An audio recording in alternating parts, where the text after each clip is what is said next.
నాకు 10 లక్షలు కావాలి, హారం పెట్టుకోవాలని చెప్పి లోన్ ఇస్తాడు. వీడేం చేస్తారు, ఆ 10 లక్షలు ఇచ్చేస్తాడు. అది ఎక్కడి నుంచి ఇచ్చారో కూడా తెలియదు. సొంత డబ్బు నుంచి ఇచ్చాడా, బ్యాంక్ నుంచి ఇచ్చాడా, కొన్ని లోన్స్ సొంతంగా ఇచ్చేసాడు.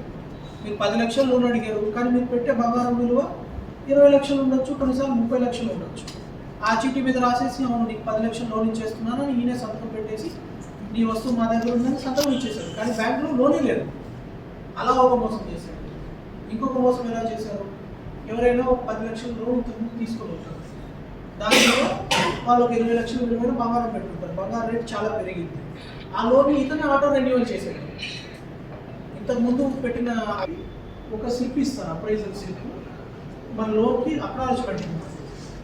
అక్కడ ఏం చేస్తున్నారు, బ్యాంకు అధికారికంగా ఇవ్వాల్సిన తీసుకొని నా లోన్ ఉంది, నా బంగారం బ్యాంకులో ఇచ్చారు. బ్యాంకర్స్కి ఏం చేస్తారు, 100 గ్రాముల బంగారం ఎంతైతే లోన్ తీసుకున్నారో అంత బంగారం మాత్రమే దాంట్లో చూపించి అంత అమౌంట్ మాత్రం బ్యాంక్కి ఇస్తారు.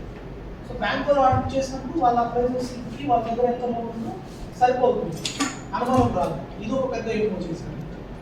ఇంకా రకరకాల పద్ధతుల్లో వాళ్ళు ఈ మోసాలు చేయడం జరిగింది. కొంతమంది ఎలాంటి కస్టమర్స్ చాలా నమ్మకంతో ప్రతిసారి బ్యాంక్ కూడా కోరాడు, రాజన్న